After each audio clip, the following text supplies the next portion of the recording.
अल्हम्दुलिल्लाह वस्सलातु वस्सलामु अला रसूलिल्लाह। ग्रुप आपको मसाइल और उनका ग्रुप में सवाल आयो है, मालूमाती सवाल। उन साहबी के बारे में दस्यो जै साहबीअ 60 वरे ज़माना जाहिलियत में ज़िंदगी गुज़ारी अने 60 वरे इस्लाम जे अंदर अल्लाह ताला इन्हीं के मौक़ो ॾिने।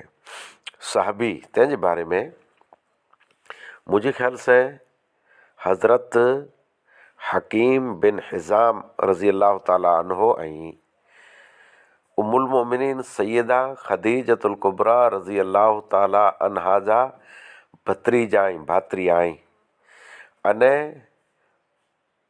काबे जे अंदर पैदा थिया आई मुंहिंजे हिसाब से। तंहिं सवाइ जेकॾहिं इन जो सुवाल ॿिए के लेन ते हूंदो त अल्लाह के ख़बर आहे।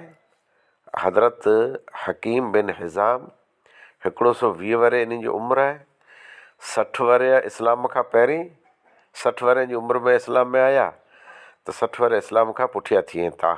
मतिलबु इस्लामी ज़िंदगी जा 60 वरे जहालत जी ज़िंदगी जा तमामु साहबा किराम आदिल आहिनि, अदलो इंसाफ़ वारा आहिनि।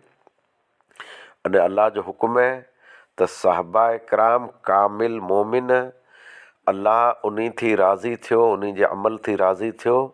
अने उम्मत के साहबा इकराम से मोहब्बत रखी खपे, साहबा इकराम जे नक्शे कदम मथे उम्मत के हलियो खपे, उन्हीं जी पैरवी कई खपे। अने जहिड़ो अमल साहबा इकराम जो हो अहिड़ो अमल करे जन्नत जो दाख़िलो अने सर्टिफिकेट हासिल कई खपे। वाखिर दवाना अल्हम्दुलिल्लाहि रब्बिल आलमीन।